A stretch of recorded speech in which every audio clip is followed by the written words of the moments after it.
Berikan salam kiri dan kanan, katakan kita sungguh diberkati malam hari ini, amin. Praise and worship-nya luar biasa, terima kasih untuk home band dan juga untuk tim praise and worship yang sudah melayani malam hari ini ya, Ray dan kawan-kawannya, luar biasa. Nah, kita sudah memasuki minggu keempat bulan Januari ya. Dan karena baru pertama kali ini saya dalam bulan ini tampil ke depan, jadi saya mau mengucapkan selamat tahun baru ya, belum terlambat ya. Dan juga nanti dalam beberapa hari ini kan kita juga mau merayakan Imlek. Kalau ada di antara Bapak Ibu, saudara-saudari, baik yang di sini maupun yang di rumah merayakan Imlek, kongsi Pak Cai gitu ya. Jangan lupa angpau nalai gitu ya.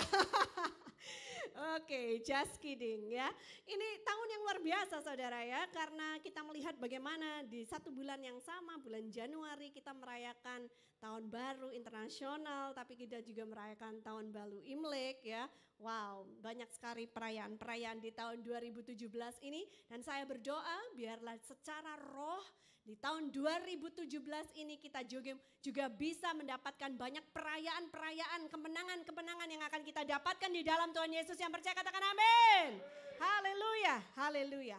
Seperti judulnya yang sudah saudara lihat ya, The Word of God, the benefits in our lives. Malam hari ini saya akan membagikan tentang firman Tuhan, khususnya apa manfaatnya bagi hidup kita. Karena seringkali sebagai orang yang percaya, mungkin kita sudah menjadi orang Kristen belasan tahun, puluhan tahun ya. Kadang-kadang mungkin ada yang sudah mulai merasa jenuh, kadang-kadang sudah nggak tahu lagi kenapa sih saya harus baca gitu ya. Kami pernah punya kenalan seseorang yang dia pernah mengalami mati dan dibangkitkan oleh Tuhan ya. Bahkan mati dibangkitkan oleh Tuhan gak tanggung-tanggung sampai 2 kali ya. Dan waktu itu dia masih belum mengenal Tuhan ya, pria ini, suami ini punya istri. Dia sering mengejek istrinya dan bilang, kamu itu loh, istrinya orang Kristen ya. Baca satu buku aja bertahun-tahun kok gak habis-habis. Mungkin orang dunia melihat kita seperti itu. Baca Alkitab kenapa bertahun-tahun kok gak habis-habis. Karena kita bacanya diulang-ulang ya. Jadi bukan gak habis tapi karena diulang-ulang. Dan setiap kali kita membaca ulang, kita selalu mendapatkan sesuatu yang baru, sesuatu yang baru. Mungkin kita sudah pernah baca ayat itu sebelumnya, tapi kita nggak dapat apa-apa. Pada saat kita membacanya ulang entah ke yang berapa ratus kali, tiba-tiba hari itu kita mendapatkan sesuatu yang berbeda. Selalu ada sesuatu yang berbeda di dalam firman Tuhan. Ada amin ya. Roh Kudus memberikan pengertian kepada kita secara progresif. Jadi hari lepas hari. Makin tambah tahun, makin kita semakin dewasa, makin kita bertumbuh di dalam iman kita, makin kita mengerti apa yang dimaksudkan oleh kebenaran firman Tuhan. Amin. Coba lihat kanan kirinya, bilang tahun ini kita lebih dewasa, kita lebih mengerti firman Tuhan. Haleluya. Nah, saya ajak saudara Bapak Ibu sekalian untuk membuka Alkitab dari kitab Mazmur pasal yang ke-119. Mazmur pasal yang ke-119 ayatnya yang ke-15.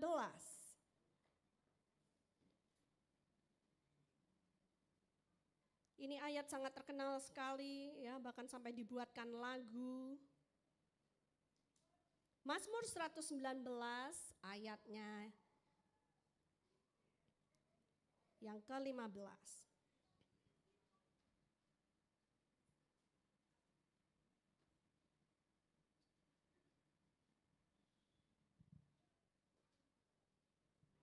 Yang sudah ketemu katakan amin. 2, 3. Aku hendak merenungkan titah-titahmu dan mengamati jalan-jalanmu. 16 kita lanjut baca. Aku akan bergemar dalam ketetapan-ketetapanmu dan firmanmu tidak akan kulupakan. Ada amin Bapak Ibu sekalian. Ya, kita harus bukan saja cuma membaca, tapi kita juga harus mau untuk merenungkan, itu yang dikatakan oleh firman Tuhan ya. Baca saja nggak cukup, karena baca saja belum tentu mengerti. Tapi kita harus mau merenungkan. Dan setelah kita merenungkan, kita harus mau untuk menerapkannya di dalam hidup kita. Yang percaya katakan amin. Ya. Nah, itulah fungsinya firman Tuhan ya. Setelah dibaca, direnungkan, diterapkan, maka itu akan menjadi sebuah rema dalam hidup kita yang sungguh-sungguh kita hidupi. Firman itu menjadi hidup ya. Karena kalau kita cuma baca saja, firman itu hanya bagaikan teks hitam di atas putih, tidak ada maknanya, tidak ada keuntungannya apa-apa, tidak ada manfaatnya buat kita. Tapi pada saat kita mulai merenungkan, firman itu akan merubah cara berpikir kita, merubah hati kita. Dan pada saat kita mulai menerapkan, maka firman itu menjadi gaya hidup kita. Ini menjadi firman yang hidup. Orang di sekeliling kita, mereka akan bisa melihat firman itu melalui kehidupan kita karena diterapkan. Ada amin. Kita buka satu ayat lagi. Mazmur 119 ayatnya yang ke-105 ya. Ini adalah poin yang pertama, manfaat dari firman Tuhan. Mazmur 119 ayatnya yang ke-105. Sudah ketemu, katakan amin? Kita baca sama-sama 2, 3. Firman-Mu itu pelita bagi kakiku dan terang bagi jalanku ya. Ini ayat yang sudah sangat terkenal sampai dibuatkan lagunya ya. Saya yakin saudara juga tahu lagunya, bahasa Inggris ada, bahasa Indonesia ada. Firman-Mu pelita bagi kakiku, terang bagi jalanku. Nah, karena WL kita suka lagu bahasa Inggrisnya. Thy word is the lamp unto my feet and the light unto my path. Amin. Ya. Saudara, kita bisa lihat hidup di dalam kegelapan itu bukanlah sesuatu hal yang menyenangkan. Ya. Kita lihat bagaimana kalau sekeliling kita gelap. Coba tunjukkan foto-foto berikutnya ya. Kita lihat yang dimaksudkan dengan pelita itu ya di Israel. Pelita itu adalah satu lilin yang kecil, seperti itu bentuknya ya. Satu sinar yang kecil. Tapi satu sinar yang kecil ini bisa menuntun jalan hidup kita. Bisa menunjukkan kita kemana kaki kita sedang mengarah. Karena di tempat yang gelap, coba bagaimana gelapnya kegelapan itu ya. Mungkin kalau di kota besar seperti Jakarta kita nggak merasakan kegelapan. Tapi kalau kita pergi ke daerah-daerah ya, kita bisa merasakan bagaimana gelap itu sungguh-sungguh gelap. Karena tidak ada lampu di sana. Kita punya satu daerah misi di Uetuwu di Sulawesi Tengah. Di sana tidak ada lampu Bapak Ibu sekalian. Jadi kita kalau mau bepergian kita harus hati-hati. Apalagi kalau di malam hari mau menembus hutan. Kita tidak bisa melihat langkah selanjutnya yang akan kita ambil ini, apakah kita akan terperosok, apakah ini jurang, apakah ada lobang, kita tidak bisa melihat. Coba tim Anugerah, gelapkan tempat ini. Nah, teneneng, gitu ya. Malam hari ini kita akan mendengarkan firman yang penuh dengan peragaan ya. Gak apa-apa ya, boleh ya sekali-kali ya. Nah, saudara gak pernah merasakan kan? Kalau gelap itu seperti apa? Nah, ini gak blackout tapi kayaknya ya. Cuman kira-kira lah kita supaya dapat a feel of it ya. Pada saat kita berjalan di kegelapan itu kita nggak bisa melihat gitu loh. Jalan kita itu di mana gitu ya. Nah, terima kasih satunya. Nah ya, nggak bisa melihat karena gelap ya. Kalau Bu Debi sudah di ujung sini sebentar lagi jatuh nih. Nggak kelihatan. Tapi pada saat kita punya pelita, pada saat kita punya terang ya. Pada saat kita punya firman Tuhan, gak jadi jatuh deh. Cari jalan lain, bukan situ jalannya. Understand that? Ya. Jadi Bapak Ibu sekalian kadang-kadang di dalam hidup kita itu, kita merasakan seperti berada di dalam kegelapan. Kita tidak tahu langkah apa yang harus kita ambil. Semuanya gelap, kita meraba-raba. Kita tidak bisa melihat masa depan karena semuanya gelap. You know what you need? You need the word of God that will light up your path. Amen. You need the lamp of God that will give light to your feet. Anda memerlukan pelita, Anda memerlukan terang supaya Anda tahu jalan mana yang sedang Anda tuju. Oke, lampunya boleh dinyalakan lagi. Terima kasih. Berikan sorak-sorai buat Tuhan Yesus.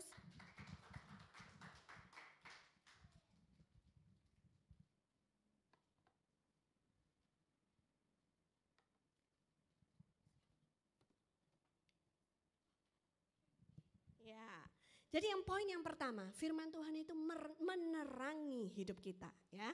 Jadi kalau mungkin ada di antara saudara yang memasuki tahun 2017 ini sudah minggu keempat, masih ragu-ragu, masih galau, mungkin tahun lalu habis putus pacaran atau apa gitu ya, mau merit gak jadi merit gitu ya, udah gak usah lihat kanan kirinya, saya tahu lah gitu ya, kira-kira gitu ya. Nah, kalau Anda gak bisa melihat masa depan ini seperti apa, atau mungkin tahun kemarin lagi galau banget gitu kan, bisnis kayaknya naik turun, mau usaha ini salah, mau usaha itu salah, dan saudara gak tahu apa yang harus saudara lakukan. You need the word of God. Anda memerlukan firman Tuhan yang akan berikan arah, tujuan, terang, yang akan menerangi jalanmu. Sehingga engkau tahu jalan mana yang harus engkau tuju. Ada amin ya. Coba lihat kanan kirinya, bilang, kita perlu firman Tuhan biar jalan kita terang ya. Biar kita enggak salah pilih jalan, biar kita enggak salah pilih jodoh ya kan. Biar kita enggak salah pilih usaha, biar kita enggak salah pilih pekerjaan gitu kan ya. Ini enggak tahu kenapa setiap kali ngomong jodoh mesti heboh gitu ya.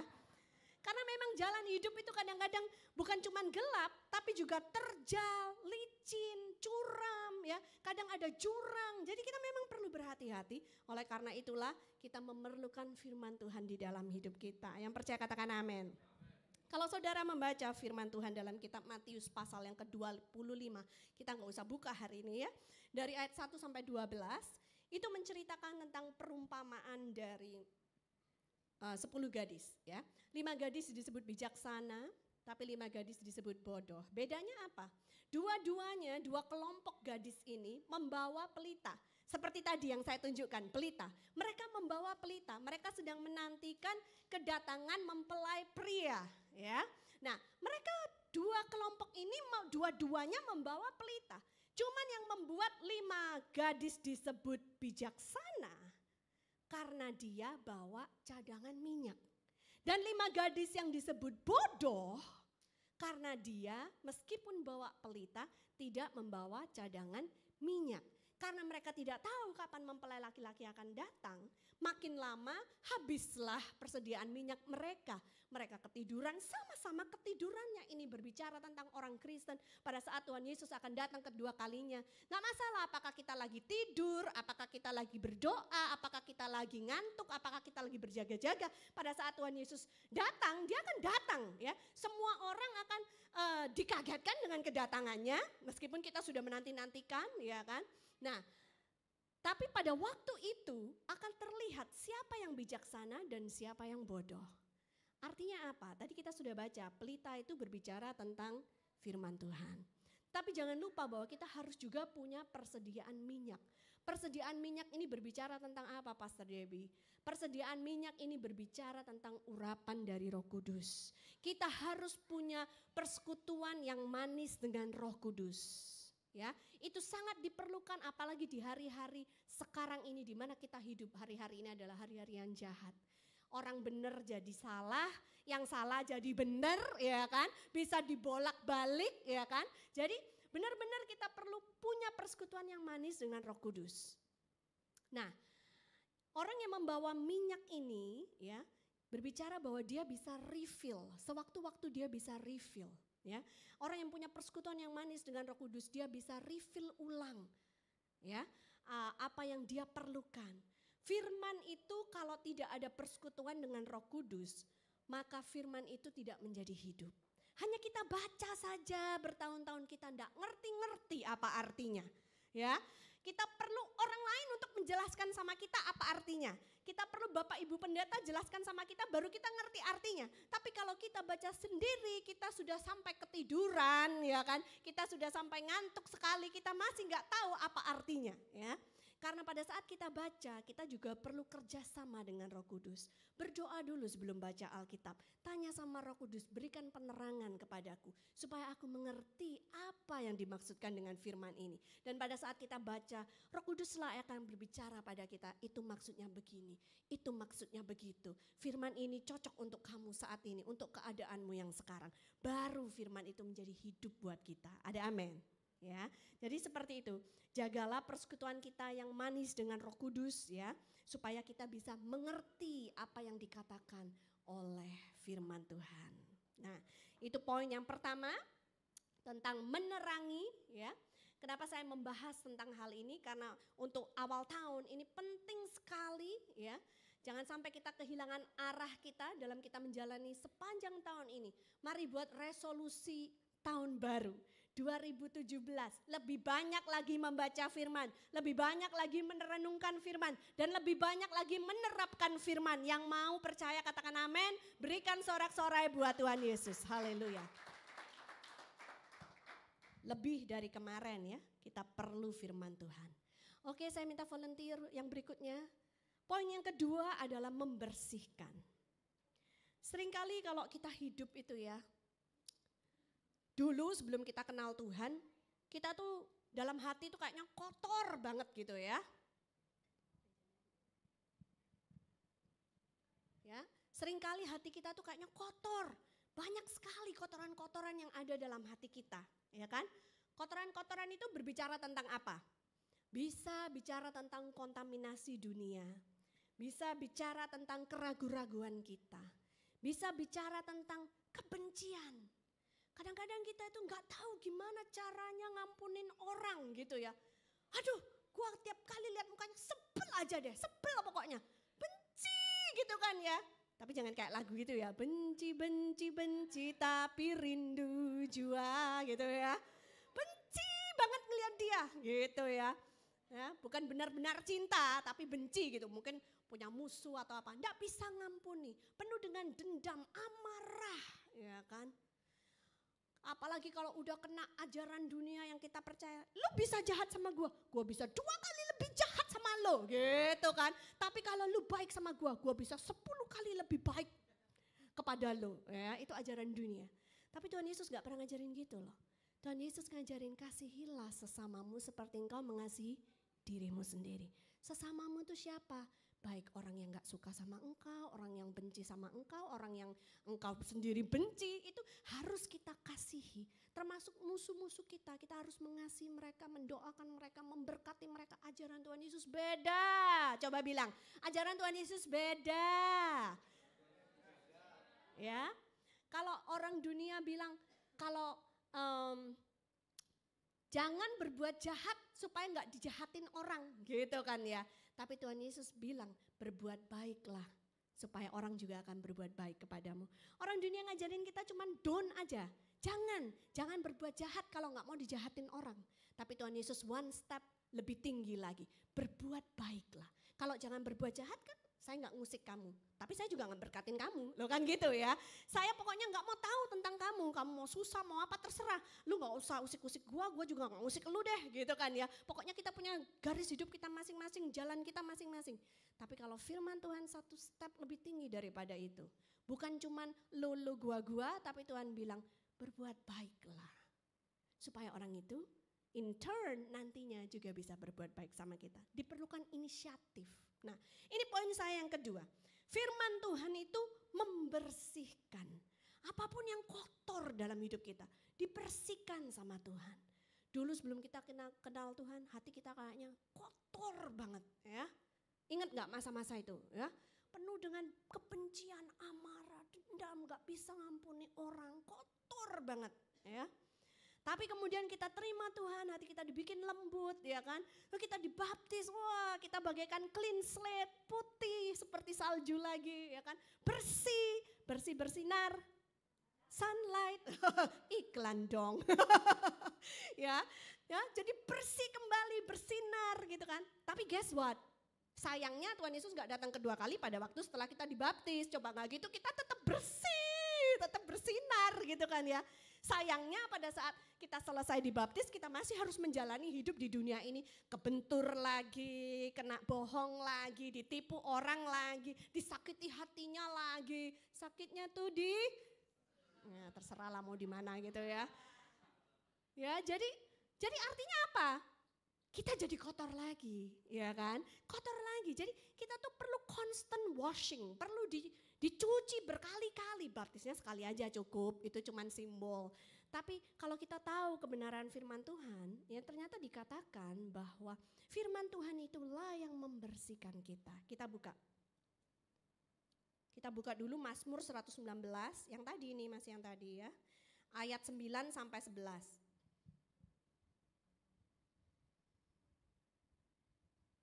Mazmur 119 ayatnya yang ke-9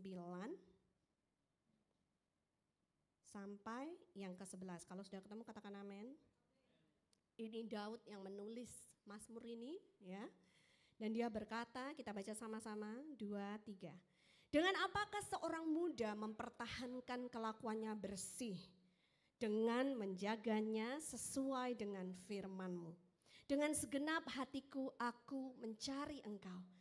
Janganlah biarkan aku menyimpang dari perintah-perintah-Mu. Dalam hatiku aku menyimpan janji-Mu, supaya aku jangan berdosa terhadap Engkau. Daud menulis Mazmur ini. Dengan apakah seorang muda menjaga kelakuannya bersih? Ternyata hidup di dunia ini tidak mudah mempertahankan kelakuan kita bersih. Masih muda aja sudah banyak yang namanya tantangan, sudah banyak yang namanya cobaan, sudah banyak yang namanya godaan untuk membuat kita keluar dari jalurnya Tuhan, untuk membuat kita menjadi kotor, untuk membuat kelakuan kita tidak bersih. Ya, mungkin ada di antara anak-anak muda di sini yang merasakan apa yang saya katakan, sulit sekali karena target iblis zaman sekarang itu menargetkan banyak sekali anak-anak muda. Ya, mereka dikasih apa saja sama iblis yang kelihatannya untuk sementara itu enak, seperti firman Pak Billy Kamis yang kemarin ya. Dosa itu kelihatan enak, sedap dipandang kelihatannya ya. Padahal sebenarnya itu membunuh kita ya. Seringkali anak-anak muda semudah mungkin kalau bisa sama iblis itu udah diikat hidupnya. Kenapa? Kenapa iblis harus mentarget anak-anak muda? Kenapa harus anak-anak? Karena iblis tahu. Ini contoh, kalau seorang anak yang masih kecil, masih muda, misal terikat pornografi, atau terikat narkoba, atau terikat minum-minuman keras. Kenapa harus anak-anak? Karena dia akan menjadi budak dosa seumur hidupnya. Panjang, karena masa depan mereka tuh masih panjang. Masa hidup mereka tuh masih lama. Jadi diikat semudah mungkin supaya menjadi budak dosa dalam waktu yang sangat lama. Itu tujuannya iblis. Kalau udah opa-opa, ya kan? Terus habis gitu baru terjerat, saya nggak tahu lah katakanlah narkoba atau apa, itu udah istilahnya telat gitu loh ya. Karena udah tua gitu kan. Jadi jarak waktu hidupnya itu sudah semakin menipis. Lagi pula saya kira kalau opa-opa juga nggak segila itulah ya. Karena dia juga udah tahu kalau sebentar lagi harus ketemu sama Bapa di surga gitu kan ya. Nah karena itu Daud mengerti. Sulit sekali buat orang muda mempertahankan hidupnya itu bersih. Tapi Daud juga memberikan jawabannya. Dengan menjaganya sesuai dengan firman-Mu. Kalau Anda pernah berpikir bagaimana caranya saya mempertahankan hidup saya ini bersih. Bagaimana caranya saya mempertahankan kelakuan saya bersih. Jawabannya adalah dengan menjaganya sesuai dengan firman Tuhan. Kita harus mau baca, kita harus mau renungkan, dan kita harus mau terapkan. Katakan baca, renungkan, terapkan. 1, 2, 3. Sekali lagi, 1, 2, 3. Ya.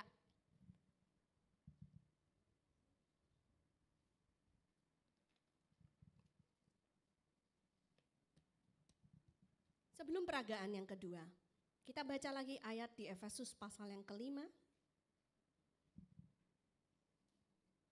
Ayatnya yang ke-25 sampai 27.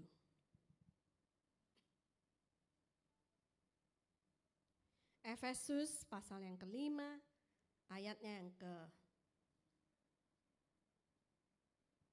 ke-25 sampai 27.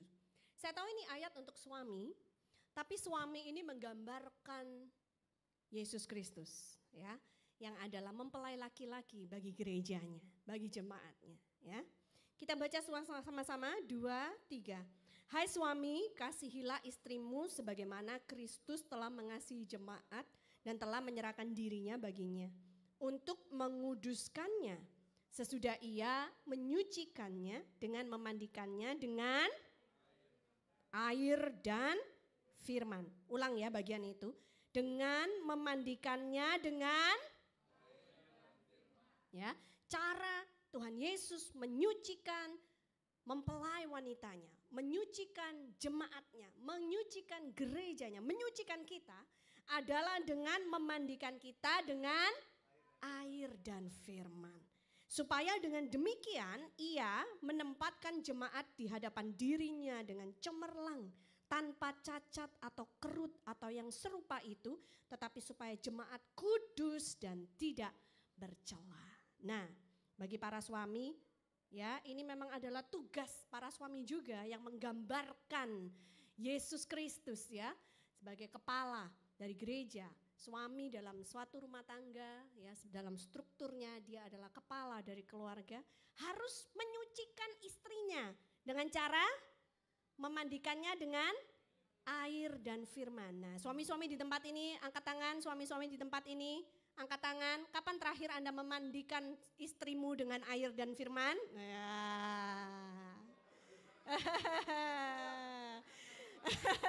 Boleh, nanti malam setelah fellowship selesai dipraktekkan. Sucikan dia, mandikan dia dengan air dan firman. Nah, saya mempunyai sebuah gelas yang ini bekas kopi gitu ya. Ya, kalau bahasa Jawa tuh letek. Nggak tahu apa deh bahasa Indonesia apa ini? Ya, ini sisa-sisanya gitu, kotor ya. Kadang itu sering ampasnya itu membuat kotor gelas kita.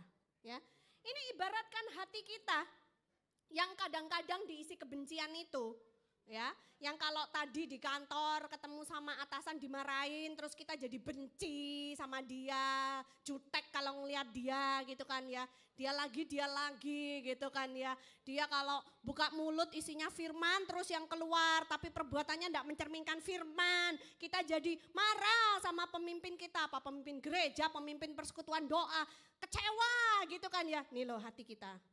Penuh dengan ampas kekotoran ya. Mending kalau wine gitu kan gitu kan ya. Tadi malam kita baru ada acara kawinan nih ya. Nah, saya jadi terinspirasi mau niru. Anda pernah pergi ke acara kawinan? Ya, tugas suami istri yang pertama. Oh, ya kan, bersama-sama kerjasama. Oh, menuangkan champagne gitu kan ya. Ya, nah ini saya mau peragakan ya. Diibaratkan bahwa firman Tuhan itu seperti air. Tadi kan kita udah baca, tugas suami membersihkan istrinya dengan air dan firman. Nah, air ini, kadang-kadang kita baca Alkitab harus ngerti artinya loh. Ada air yang hidup, Yesus berkata, kalau engkau tahu siapa aku, engkau akan minta dariku air yang hidup. Air yang hidup itu bicara apa? Firman. Air yang hidup itu air yang konstan mengalir, yang tidak mati, yang tidak berhenti di satu tempat, tapi yang mengalir. Karena ternyata air yang mengalir itu mempunyai suatu khasiat yang luar biasa. Mau sekotor apapun hatimu, ya, terkontaminasi dengan kebencian, dengan kemarahan, kedengkian, tidak terima, ya kan? Mau sekotor apapun, kalau dibersihkan dengan air terus menerus, Anda bisa lihat warnanya sudah berubah, ya. Tadi yang gelap itu, tadi yang gelap itu sekarang warnanya sudah tidak segelap itu lagi, ya kan? Jadi jangan berhenti sampai di situ. Kamu sudah baca firman berapa tahun? 2 tahun, 3 tahun. Jangan berhenti di situ dan merasa, gua sudah tahu. Terus sok tahu. Pendeta mau khotbah apa? Udah tahu. Gak perlu dikasih tahu lagi, gua udah tahu. Padahal hatimu masih belum putih seputih salju, ya. Harus konstan, terus menerus, maka suatu saat kelak hatimu itu akan menjadi bersih. Bersih. Amin. Bersih. Saya tadi cerita, oke, silakan Prima, awas tumpah ya. Nanti dimarahin nih karpetan. Oke, nah tadi saya cerita kita punya pelayanan ke tempat-tempat yang di desa-desa, di tempat-tempat pedalaman gitu ya. Pastor Daniel dan tim ya seperti Jonah, Samuel ya, mereka pernah juga pergi ke tempat-tempat seperti itu. Kadang-kadang bawa air, apalagi kalau harus mendaki gunung gitu kan ya, ngelewatin hutan. Bawa air juga kurang, persediaan air minum maksudnya ya. Nah, kalau udah kurang dan panas banget, sudah haus sekali ya kan, terpaksa deh kalau ada sungai aja, asal airnya mengalir, ya kan? Karena kalau airnya tidak mengalir maka akan menjadi keruh, dan bukan cuma keruh tapi jadi sarang penyakit, jentik-jentik nyamuk lah dan sebagainya, ya. Tapi kalau air itu mengalir dari atas turun, terus inilah air yang hidup, yang tidak berhenti mengalir, ya. Kalau air itu terus turun, maka segar, ya. Spring water, mata air yang terus turun gitu ya. Pastor Daniel pernah ngalamin, tim-tim kita juga pernah ngalamin, kalau persediaan air mereka sudah habis, maka mereka akan mengambil air dari sungai itu untuk diminum. Dan mereka gak sakit perut. Karena sungainya nggak sama dengan sungai-sungai di Jakarta, meskipun sudah dibersihkan. Sekarang sungai Jakarta bagus loh ya. Gubernur kita bagus loh ya. Bagus loh. Jangan tanggal 15 jangan lupa ya. Oh, peace man, peace. Bagus gubernur kita zaman sekarang ya kan. Bersih meskipun sungai di Jakarta sudah bersih, maksudnya bersih itu nggak ada kotorannya, nggak ada sampahnya, airnya tetap keruh karena airnya nggak mengalir. Tapi kalau kita bicara di desa, di pedalaman ya, mengalir jadi bersih. Dan mereka meskipun minum air sungai itu, mereka tidak sakit perut. Tapi tetap kalau mau minum air mengalir pun harus lihat ke atas. Jangan-jangan lagi ada yang boker di atas. Capek deh gitu. Yeah, just kidding ya. Tapi anyway, Anda menangkap peragaan tadi. Anda menangkap.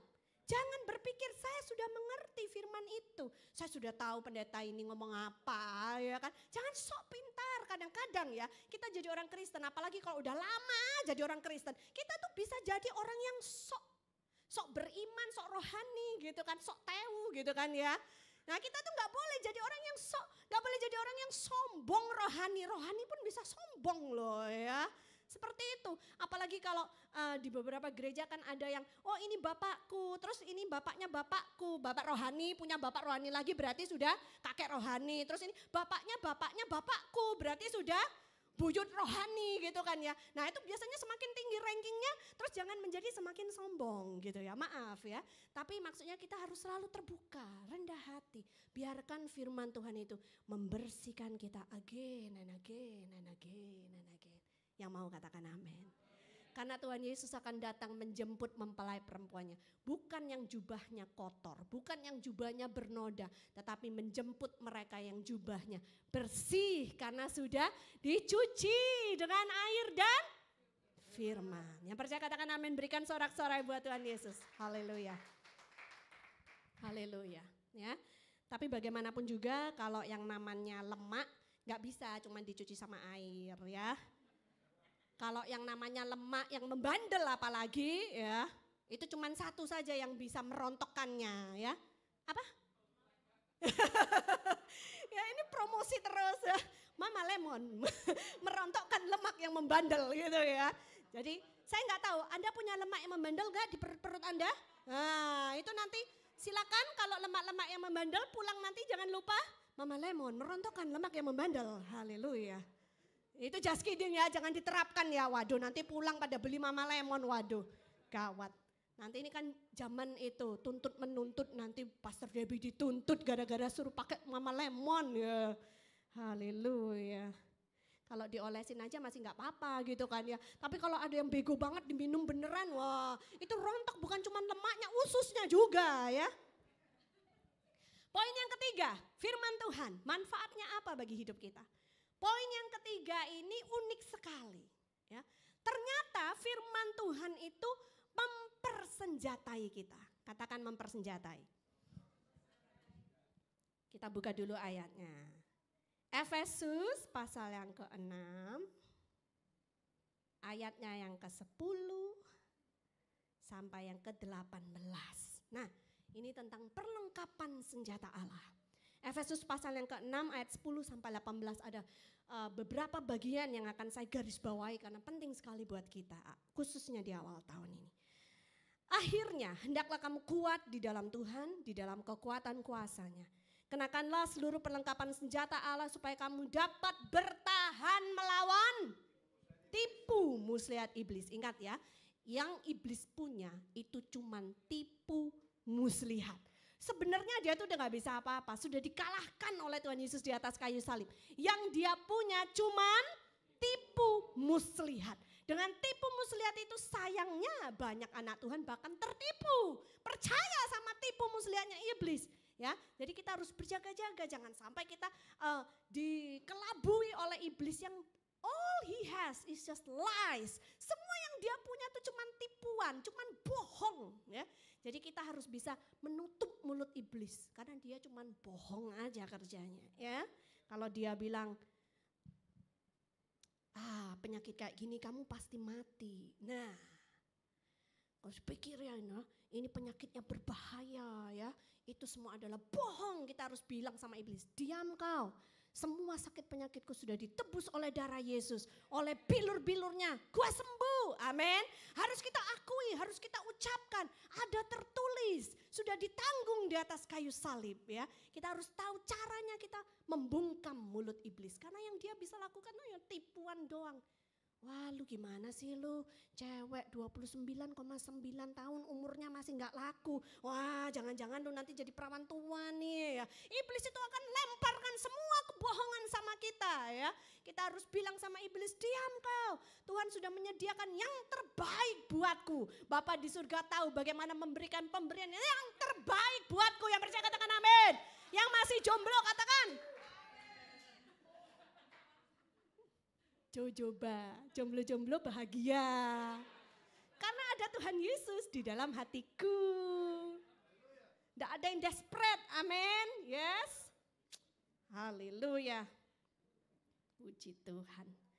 Kemudian yang berikutnya, kembali ke ayat yang kita baca. Karena perjuangan kita bukanlah melawan darah dan daging, tetapi melawan pemerintah-pemerintah, melawan penguasa-penguasa, melawan penghulu-penghulu dunia yang gelap ini, melawan roh-roh jahat di udara. Sebab itu, ambillah seluruh perlengkapan senjata Allah supaya kamu dapat mengadakan perlawanan pada hari yang jahat itu dan tetap berdiri sesudah kamu menyelesaikan segala sesuatu. Saya panggilan relawan kita hari ini yang luar biasa, berikan tepuk tangan kepada Edward. Jadi, cepetan Du. Sini. Waduh, gak ada musiknya ya, background musik gitu kayak gitu.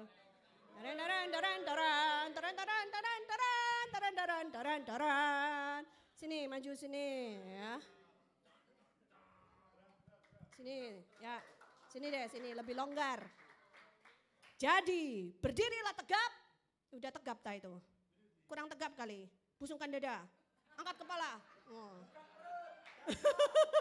Busungkan dada bukan perut. Oke, berdirilah tegap, berikat pinggangkan kebenaran. Coba ikat pinggangnya tunjukin Du. Oh, ini bikin sendiri loh ya.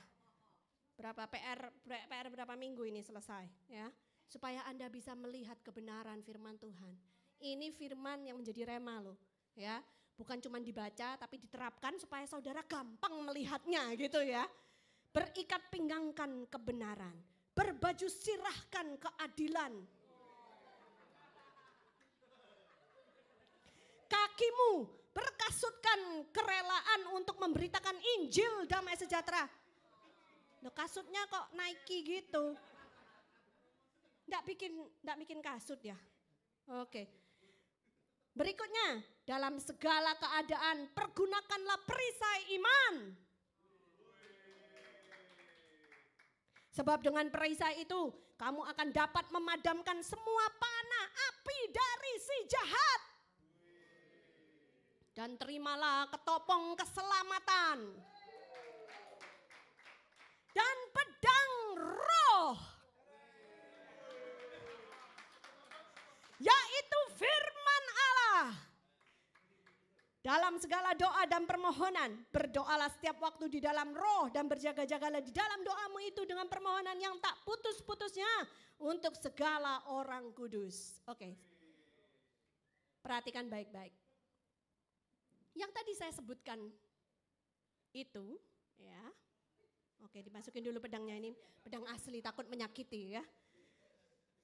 Saudara, yang saya sebutkan tadi, ikat pinggang kebenaran, baju sirah keadilan, ketopong keselamatan, perisai iman, dan kasut kerelaan mengabarkan Injil, itu semua adalah defense. Kalau Anda mengerti taktik perang, yang tadi semuanya saya sebutkan itu adalah alat untuk bertahan. Coba bertahan, Du. Tapi saudara sadar enggak? Kita itu dikasih sama Tuhan satu senjata untuk offense. Ya, hanya satu senjata yang bisa kita gunakan untuk menyerang, yaitu pedang roh yang adalah firman Tuhan. Ya, jadi kalau Edu pergi perang tanpa membawa pedang, coba Du, maka dia dengan empuk menjadi sasaran saya. Ya, dia akan dengan gampang dikalahkan karena yang dia punya hanya pertahanan, cuman defense. Tapi kalau dia lengkap dengan yang namanya firman Tuhan, ya, maka saya mau nyerang, dia nyerang balik deh. Mau saya nyerang, dia nyerang balik, dia kuat banget. Karena dia bukan cuman punya alat pertahanan, dia juga punya alat menyerang. Ya, jadi kalau Anda baru menjadi orang Kristen, baru lahir baru, Anda baru punya ketopong keselamatan. Ya, nanti jalan lagi bersama Tuhan, dikasih ikat pinggang kebenaran, dikasih baju sirah keadilan, ya kan, dikasih perisai iman, dikasih kasut kerelaan mengabarkan Injil. Tapi jangan lupa bawa pedang rohmu, yaitu firman Tuhan. Yang ini nggak dikasih. Kita harus baca, renungkan, dan terapkan. Ada amin. Ya. Yang pedang roh ini yaitu firman Tuhan sudah dikasih dalam bentuk manual buku Alkitab kita. Tapi itu tidak ada kuasanya apa-apa kalau tidak Anda baca dan Anda renungkan dan Anda terapkan. Itu akan menjadi powerful if you do the complete package. Kalau Anda lakukan paket yang lengkap, itu akan menjadi sangat powerful. Betul nggak, Du? Ya, kalau nggak betul dia nggak turun-turun di sini terus, ya kan? Tepuk tangan untuk Edu. Haleluya. Terima kasih, Edu. Tuhan memberkatimu, ya. Saya berikan PR sudah sebulan lebih loh untuk bikin barang-barang ini. Saya harap Anda menghargai apa yang kami lakukan di sini untuk membuat firman itu menjadi nyata hidup supaya kita enggak mikir-mikir seperti apa sih. Tapi begitu diperagakan, nancep di pikiran kita. Amin. Jadi nanti sepanjang tahun ini jangan lupa apa? Baca, renungkan, terapkan. That is your sword. Amin. Itulah pedangmu. Kalau kau tidak bawa pedang, kau babak belur terus dikejar-kejar sama iblis. Ya, kau cuma bisa bertahan terus. Ya, tapi kalau kau bawa pedangmu, kau bisa bilang sama iblis, diam lu. Wah, ada tertulis. Begitu kamu ngomong ada tertulis, dia diam langsung bungkam. Ada amin? Karena yang tertulis itu adalah kebenaran firman Tuhan. Firman yang hidup. Ya, firman itu adalah Allah sendiri, adalah Tuhan sendiri, itu yang dikatakan dalam kitab Yohanes, benar? Ya, jadi kita harus mau bukan hanya membaca, merenungkan, tapi juga menerapkan dalam hidup kita. Amin. Tentang persenjataan ini, keluarkan fotonya, indah. Ini foto Roman soldier, tentara Romawi, ya. Karena kitab Perjanjian Baru waktu ditulis itu sangat terinspirasi oleh orang-orang Roma gitu ya, dan ditulisnya juga sudah dalam bahasa Greka gitu ya. Jadi mereka sudah mulai terbuka dengan dunia luar, orang-orang Yahudi sudah mulai terbuka. Ini orang-orang Roma, tentara itu seperti ini modelnya ya. Kalau tadi itu kan Edu buat sendiri gitu ya, aslinya seperti ini gitu ya. Dan saudara bisa lihat, saya akan tunjukkan beberapa foto ini taktik perang. Kalau Anda sendirian seperti Edu, Anda masih bisa diserang dari kiri, kanan, belakang. Nah, belakangnya kan nggak ada bolong tuh, coba belakangnya bolong ya. Nah ya, ada bagian-bagian yang masih bisa ditusuk gitu ya. Tapi kalau Anda mengerti taktik perang, siapa yang suka lihat film perang di sini angkat tangannya? Ya, film kungfu ada yang suka, film silat, ya pokoknya yang perang-perang gitu ya. Saudara bisa lihat ada strategi-strateginya ya. Dan ternyata soldiers itu yang namanya tentara, dia tidak bisa melawan sendirian. Dia harus mempunyai kelompok, dia harus mempunyai squad, dia harus mempunyai kumpulannya, grup berapa, kelompok nomor berapa gitu ya. Karena apa? Karena kalau dia sendirian dia jadi bulan-bulanan. Tapi kalau dia masuk dalam suatu kelompok, you see? Yang tadi bikin lingkaran, kuat. Yang sekarang coba ditutup atasnya, ditutup depannya, ditutup kanannya, ditutup kirinya, ditutup belakangnya dengan perisai. Siapa yang bisa nembus? Mereka kuat banget. Dengan menutup gini mereka menembus masuk ke daerah musuh. Dan gak bisa dipanah, gak bisa ditombak, gak bisa. Karena semuanya tertutup dengan shield, perisai iman, ingat ya. Nah, kemudian saudara bisa lihat ini nggak tahu deh taktik perang yang lain. Mungkin mereka akan bikin seperti lingkaran gitu ya dan bergelombang-gelombang. Kalau yang depan sudah capek, yang depan mungkin sudah ada yang mulai kena. Mereka mundur, diganti gelombang yang berikutnya, diganti gelombang yang berikutnya. Ini bicara tentang apa? Bicara bahwa di akhir zaman ini kita nggak bisa berdiri sendirian. Kita mati konyol kalau berdiri sendirian. Kita perlu fellowship satu dengan yang lain. Kita perlu saudara-saudari seiman kita untuk bergandengan tangan bersama-sama ya, untuk supaya bisa saling melindungi, saling mengingatkan. Kalau ada yang jatuh, ada temannya yang ngangkat. Kalau ada yang terluka, ada temannya yang cepat-cepat mengevakuasi, menyembuhkan dan lain sebagainya ya. Ini berbicara tentang kerjasama. Diperlukan kerjasama. That is why kenapa firman Tuhan mengingatkan kita, janganlah kita meninggalkan persekutuan dengan orang-orang percaya lainnya. Karena kalau kita sendirian di medan perang, kita pasti mati konyol. Tapi kalau kita bersama-sama, can you imagine? Kalau gereja-gereja di dunia ini, orang-orang percaya sama Tuhan, bersatu. How powerful that's going to be. Berkuasa sekali, power. Ya, bersatu, saling melindungi seperti itu. Ya. Nah, oleh sebab itulah kenapa kita mengadakan persekutuan doa ini, anugerah fellowship, di mana kita bukan cuma bisa bertumbuh bersama, tapi kita juga bisa saling mengingatkan, kita bisa sama-sama bergandengan tangan, kita dalam perjalanan kita, perjalanan iman kita bersama dengan Tuhan, kita bisa saling melindungi, kita bisa saling mendoakan, ada amin ya. Jadi saya himbau kepada jemaat di tempat ini, kalau ada yang mempunyai pergumulan, jangan disimpan sendirian. Jangan nangis sendirian, jangan nangis di atas bantal sendirian gitu. Kayak gak punya saudara-saudari seiman. Kami ada di sini, kalau saudara mau izinkan kami untuk mendoakan Anda. Ada amin. Kalau ada yang punya pergumulan, kasih tahu. Bukan cuma Pastor Dewi atau Pastor Daniel. Kita punya tim doa di sini. Coba tim doanya boleh berdiri. Tim doanya boleh berdiri ya. Ini Ibu Ellen, juga ada Ibu Dame. Satu lagi mana? Ibu Juliana, ya satu lagi. Ya. Naomi ya. Jadi ada tim doa di sini. Sebelum Anda datang, mereka sudah berdoa di ruangan ini ya. Setiap hari di kantor Anugerah, di headquarter kami ya, di tempat pusat kami selalu berdoa setiap hari kami baca firman sama-sama, kami renungkan sama-sama, kami terapkan sama-sama setiap hari. Sehingga kita itu bisa menjadi kuat bersama-sama. Ada amin. Siapa yang mau tahun 2017 ini kuat, semakin kuat di dalam Tuhan? Lambaikan tangannya ya. Maka Anda tahu apa yang harus Anda lakukan. Saya sungguh berharap biarlah firman malam hari ini bukan cuma memberkati saudara, tapi juga membuat saudara semakin mengerti.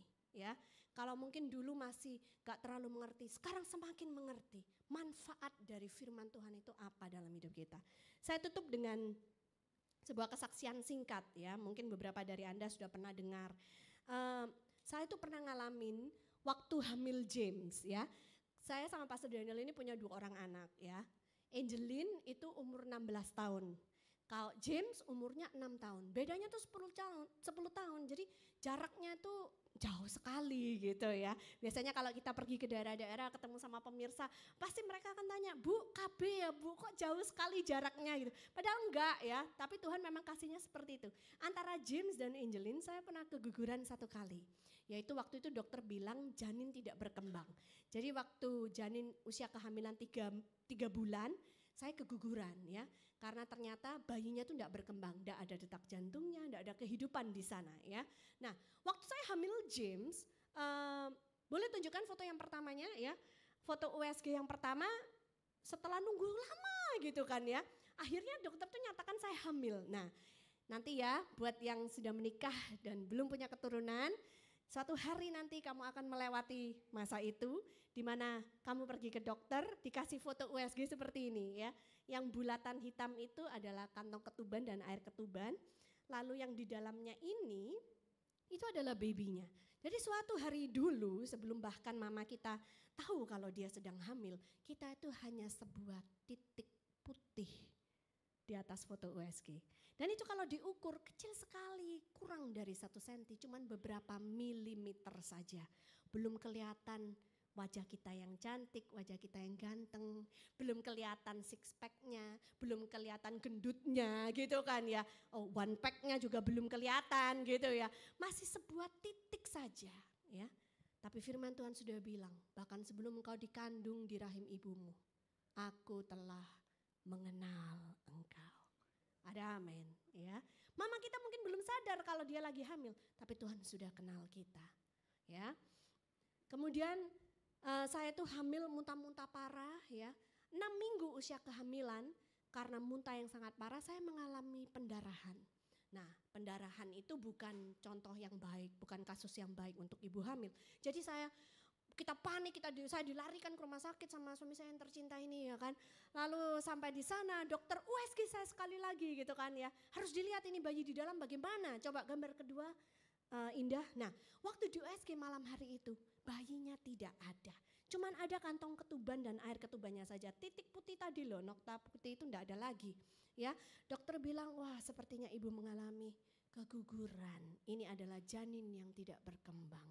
Dicoba dicari detak jantungnya, kanan, kiri, depan, belakang, dipencet-pencet perut saya. Enggak ada satu detak jantung pun yang terdengar. Saya sedih, saya nangis. Jujur. Ya. Terus suami saya diajak dokter ngobrol di koridor rumah sakit. Intinya adalah, Pak, kalau ibu keguguran ini harus dikuret, Pak. Jangan, gak boleh disimpan lama-lama di dalam ya. Gak sehat buat ibu. Ditinggal saya di dalam ruangan itu bersama dengan Roh Kudus. Pada saat itu saya bisa marah sama Tuhan, saya bisa kecewa ya. Saya sedih, saya nangis, tapi saya memilih untuk berdiri di atas kebenaran firman Tuhan. Dan saya membuat deklarasi sama Tuhan, saya bilang gini, Tuhan Engkau adalah Bapa yang baik. Engkau tidak pernah meninggalkan saya, Engkau tidak pernah membiarkan saya bergumul sendirian. Tuhan Engkau adalah Bapa yang baik, yang tahu bagaimana memberi pemberian yang baik kepada anak-anaknya lebih dari Bapa dunia manapun juga. Pemberian yang Bapa beri pasti sempurna, tidak ada cacat, tidak ada noda, tidak ada celah. Ada amin ya. Nah, kita harus tahu pada saat-saat yang genting berdiri di atas firman Tuhan, firman yang mana? Kalau kita tidak pernah baca firman, kita tidak tahu bagaimana mengalahkan tipu muslihat iblis. Jadi harus dibaca, direnungkan, diterapkan sehingga itu tertanam dalam hati kita, dalam loh hati kita yang paling dalam. Sehingga kalau pada saat yang diperlukan firman itu akan keluar menjadi rema, firman itu menjadi hidup. Itu yang kita perlukan saat itu, momen itu. Ya, lalu kemudian saya membuat perhitungan sama iblis, saya bilang kamu ya pembohong tua jelek renta lagi ya. Kamu tuh udah pernah curi bayiku dulu kan berapa tahun yang silam. Dan aku tuh udah buktikan. Gak peduli kamu itu mau apapun yang kamu lakukan. Aku gak akan ninggalin Tuhan. Aku tetap cinta Tuhan. Aku tetap akan melayani Tuhan. Aku tetap akan muji dan nyembah Dia. Ya, di tahun 2003 waktu saya keguguran yang pertama itu saya selesai dikuret ya. Waktu anestesinya sudah hilang saya bangun. Saya pergi ke kamar mandi karena sedih, saya nangis. Kalian tahu apa yang keluar dari mulut saya? Saya nyanyi, How great thou art, how great thou art. Saya nyanyi memuji Tuhan. Aku memuji kebesaran-Mu. Ya. Dalam saat-saat yang paling genting, jangan pernah menyalahkan Tuhan. Tuhan itu adalah Bapa yang baik. Dia menginginkan yang terbaik buatmu. Tapi seringkali iblis mencurinya. Iblis mencuri, membunuh, membinasakan. Jangan izinkan iblis menipu engkau dengan tipu muslihatnya. Malam itu saya bilang sama iblis, bawa balik semua tipu muslihatmu ini ke neraka. Karena gak ngefek buat saya. Gak peduli whatever you do, I will not leave God. Ya, saya bilang gitu sama iblis. Dan saudara tahu malam hari itu suami saya sama saya berdoa sama-sama. Malamnya mertua datang, sedih dong, mertua mengharapkan cucu berikutnya, ya kan jaraknya jauh banget gitu kan ya. Udah adik-adiknya juga gak merit-merit gitu ya, gak punya anak terus gitu kan ya. Jadi mengharapkan, karena mereka punya kuota, katanya minta cucu itu 10. Anaknya 4 laki semua gitu kan ya. Jadi yang melahirkan kan mantu-mantunya, ya terserah mantunya mau punya anak berapa lah ya. Terus kita dikejar kuota gitu. Sekarang ini dari anak pertama, anak kedua cucunya 4. Anak ketiga baru punya anak 1 masih baby 5 kan. Brian baru merit kemarin ya. Jadi di pundak dia itu sisa kuotanya. Brian, if you watch this from Facebook Live, bro, you and Michelle kasih papa mama cucu 5 loh ya. Untuk nutup kuotanya. Ya, jadi saudara, kemudian kita berdoa sama-sama dengan Angelin juga, kita ambil perjamuan kudus, kita akui bahwa oleh bilur-bilur Yesus saya sudah sembuh. Oleh bilur-bilur Yesus janinku sembuh. You know what? Besok paginya dokter USG saya sekali lagi. Karena memastikan kalau memang benar keguguran harus dikurat kan. Besoknya foto yang kita lihat sama-sama. You see? The baby is back. Bayinya kembali, Bapak Ibu sekalian, saudara-saudari yang terkasih dalam Tuhan Yesus Kristus. Sampai sekarang James itu sering tanya sama saya, Mami, waktu aku hilang itu aku kemana?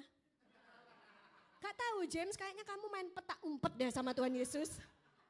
Kamu udah suka lari-lari James gitu ya. Aku kemana Mami? Kamu dicuri iblis nak. Tapi Tuhan Yesus bilang gak boleh, dikembalikan lagi nak ke perutnya Mami gitu ya. Dan pagi itu didengarkan detak jantungnya, oh kenceng banget, duk duk duk duk duk duk.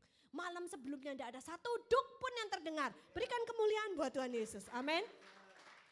Foto yang berikutnya, nah ini James sebelum 1 bulan ya, di tangan dadinya lagi berjemur ya, bayi yang sehat, yang mungil, yang pinter. James itu luar biasa saudara, umur 9 bulan sudah bisa jalan, sudah bisa ngomong ya, ngomongnya juga gak cadel, bukan ngomong baby tapi ngomong jelas seperti orang dewasa.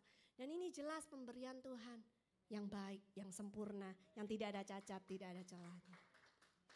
Saya tidak membangga-banggakan James, hari ini pun dia jadi anak yang pintar, di sekolah nilainya bagus, 12 mata pelajaran 11-nya A, 7-nya itu A+, cuman 1 aja yang dapat B, itu pun bapaknya gak terima. James, mata pelajaran apa dapat B James? Olahraga Daddy. Kenapa olahraga dapat B? Olahraga tuh gampang sekali. James males Daddy gitu ya.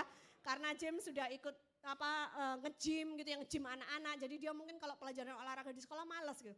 Nah, James janji sama Daddy-nya ya, semester ini gak boleh olahraga dapat B. Malu Daddy-nya kalau olahraga dapat B. Karena Daddy-nya dulu sportsman gitu kan. Emang dulu Daddy olahraganya berapa? A James, A. Yang lain B semua, cuman A-nya olahraga dia. Mungkin sama social study ya, social IPS dia pinter gitu kan ya. Anyway, Bapak Ibu saudara-saudari sekalian, seringkali Tuhan itu pada saat mau memberikan penggenapan janjinya, iblis berusaha curi, iblis berusaha gagalkan, iblis berusaha membunuh, membinasakan. Jangan izinkan iblis melakukan hal itu. Berdiri di atas kebenaran firman Tuhan. Kenakan seluruh perlengkapan senjata Allah dan jangan lupa pedang rohmu yaitu firman Tuhan. Bilang sama iblis, diam kau. Apapun yang kau buat tidak ngefek buat saya. Amin. Haleluya. Yes. Anda harus tahu ada tertulis, cuman tipu muslihat iblis yang bisa kau berikan padaku. Bawa balik tipu muslihatmu ini ke neraka. Amin. Yes. Tidak ngefek buat kita, karena kita adalah anak-anak Tuhan yang bukan cuma diberkati, bukan cuma dikasihi, bukan cuma diberikan anugerah, diberikan favor perkenanan, tapi lebih daripada itu, Tuhan begitu sayang sama kita. Tuhan rindu melihat apa yang kita doakan itu menjadi kenyataan. Tuhan rindu melihat mujizat-mujizat itu terjadi dalam hidup kita. Lebih dari kita sendiri mengharapkan mujizat itu terjadi. Tuhan itu pengen banget ngasih mujizat itu terjadi. Cuman kadang-kadang hati kita yang belum siap. Jadi kalau sampai hari ini mujizat itu belum terjadi, cek hati kita. Persiapkan hati kita. Akan ada masanya di tahun 2017 ini, bahkan di tahun 2017 ini. Apa yang kau nanti-nantikan, apa yang kau doa-doakan, mujizat yang engkau sedang tunggu-tunggu itu akan menjadi kenyataan. Yang percaya katakan amin. Haleluya. Haleluya. Saya undang tim musik kembali ke depan. Saya undang saudara bangkit berdiri bersama-sama. Terima kasih Tuhan Yesus. Terima kasih Tuhan, hamba-Mu sudah selesai berbicara, tetapi hamba percaya Roh Kudus akan terus mengingatkan, berbicara, ya, menguatkan jemaat-Mu di tempat ini Tuhan, supaya hari lepas hari Tuhan, di dalam kami menjalani kehidupan kami Tuhan, bulan lepas bulan, tahun lepas tahun, kami menjadi orang Kristen yang lebih dewasa, kami menjadi orang percaya yang lebih matang di dalam Engkau Tuhan, lebih menyerupai Engkau Yesus, dan kami tidak mudah menjadi bulan-bulanan iblis Tuhan, karena kami tahu kebenaran firman-Mu, dan kami tahu apa manfaatnya dalam hidup kami. Kalau malam hari ini saudara merasa diberkati dengan firman yang dibagikan, dan saudara mau membuat resolusi yang baru untuk tahun baru 2017 ini, saudara boleh angkat tangan. Kalau saudara bilang, Tuhan saya mau tahun 2017 ini untuk lebih lagi Tuhan, membaca, merenungkan, dan juga menerapkan firman-Mu dalam hidupku Tuhan. Kalau Anda mau angkat tangan saudara, Tuhan Kau melihat tangan-tangan yang terangkat. Tuhan kami percaya Engkau menghargai apa yang menjadi keputusan hati mereka. Resolusi ini Tuhan, biarlah bukan cuma sekedar resolusi, tapi biarlah menjadi benar-benar solusi dalam hidup mereka Tuhan. Di mana Tuhan tahun baru ini Tuhan, tahun 2017 ini, mereka akan melihat Tuhan bagaimana firman-Mu itu hidup, berubah Tuhan, merubah kehidupan mereka Tuhan, merubah hati, pikiran, hidup mereka. Sehingga Tuhan apa yang mereka doakan, apa yang mereka nanti-nantikan, bahkan lebih dari apa yang sanggup mereka doakan, itu yang akan Tuhan berikan kepada mereka di dalam nama Yesus.